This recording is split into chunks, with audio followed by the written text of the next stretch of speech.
Welcome back to the channel. Wow, come closer. Hear the latest news and development. Sudan military seized power on Monday 25th October 2021.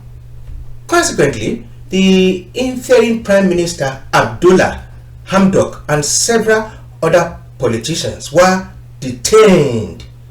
And according to the ex-ministry official, 7 people were killed by gunfire and several others were injured in clashes between soldiers and street protesters. Wow. What's going on in Sudan? Who triggered the coup and why? Is it foreign power or the politicians with some hidden motives? Okay, before I soldier on, let me clear this. Please note, I will be speaking as a concerned African. I'm not in support of any faction or group in Sudan. So stay tuned, let us examine what happened and why. Meanwhile, grab a cuppa, of course I mean a cup of tea, and then subscribe. Meanwhile, for those who do not know what transpired in Sudan before the recent coup, let me bring you up to speed. Yes. A provisional government, also called an interim government, was set up, say, in August 2019. And the primary objective was to manage the political transition in Sudan. Why? What happened? Good question. Let me break it down. You see, Omar Bashar was removed from power in a coup d'etat by the military, say around April 2019. Yeah, you heard me. Following months of protest by the civilian populace, also because of the economic problem that brought Sudanese from all walks of life on the street, who demanded that Omar Bashar should go because of bad economic policies and corruption, etc., etc. Okay, this is what you should know. I mean the key point. The military did not start the revolution. Rather, it was orchestrated by the civilians. And consequently, the military steps in, seize power through the barrel of gun from Omar Bashir, this gentleman here. Okay, I want to call him gentleman. Meaning, one could say the military hijacked the revolution. Yes. However, shortly afterwards, when the military announced that President Bashar had been replaced by the military council, thereafter, listen to the SPLA, which is Sudanese Professional Association, called on people to maintain the seat outside the military headquarters in defiance of the curfew declared by the military. I am convinced you got the picture so far. Okay, moving on. Okay, now you see the development I just described created an atmosphere of uncertainties in Sudan during that period, which could trigger a bloody clash between the civilian populace and the military. In summary, danger looms large, and to avert the calamity, a political consensus was reached between the military, yes, and the civilian, the politicians, to form a provisional government, a power sharing agreement for peace until election can be held. That was the condition. And then, please listen to this, the two sides agreed to rotate control of the sovereign council for just 3 years.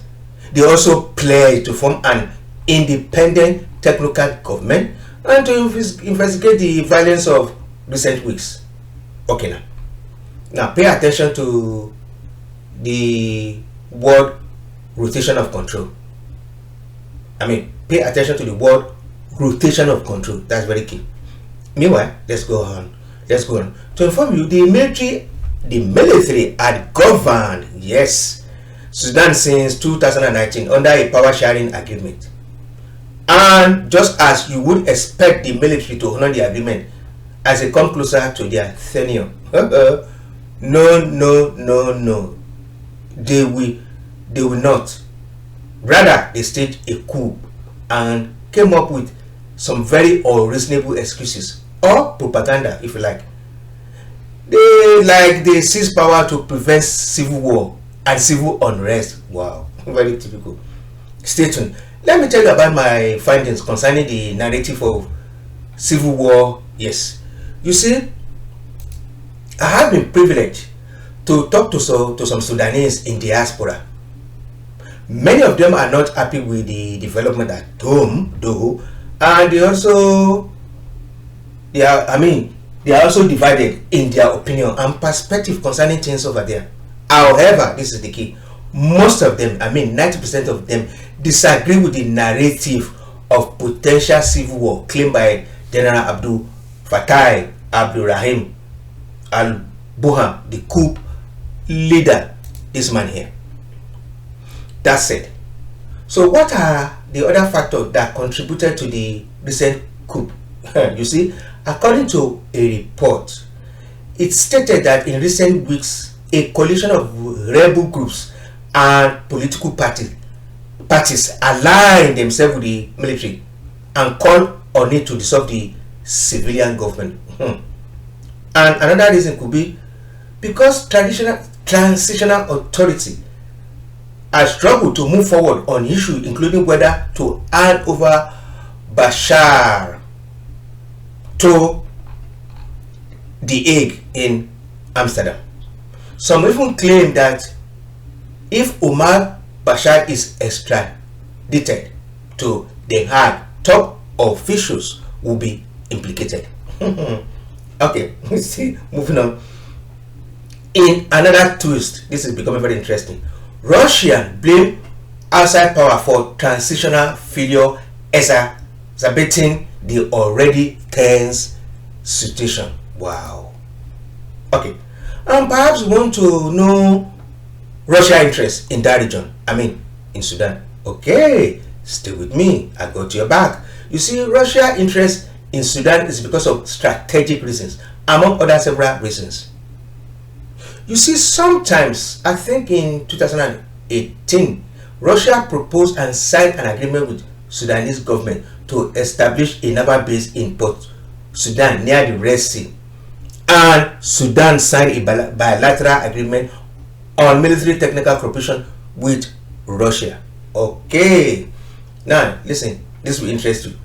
You see, due to some unknown reasons which are considered very strange, the Sudanese authority requested that Moscow evacuate all its equipment from Port Sudan and annul a bilateral agreement. Wow. So the question is, who orchestrated the annulment and why? Please, I'd like to hear your comment. Okay, now you see, the United Nations and Arab League, and African Union all expressed concern. Political leaders should be, they argue that political leaders should be released and human rights respected. Okay, now moving on. So, what is your opinion? Sudanese in the house, please comment. Do you share the narrative of the coup leader, the propaganda of civil war as an excuse to seize power and then boldness for Sudan? I'd like to hear a comment. Okay, now here comes the best part. Subscribe, like, and comment. Remember, the goal is to generate wealth, build companies, and then create jobs. Bye now. See you soon.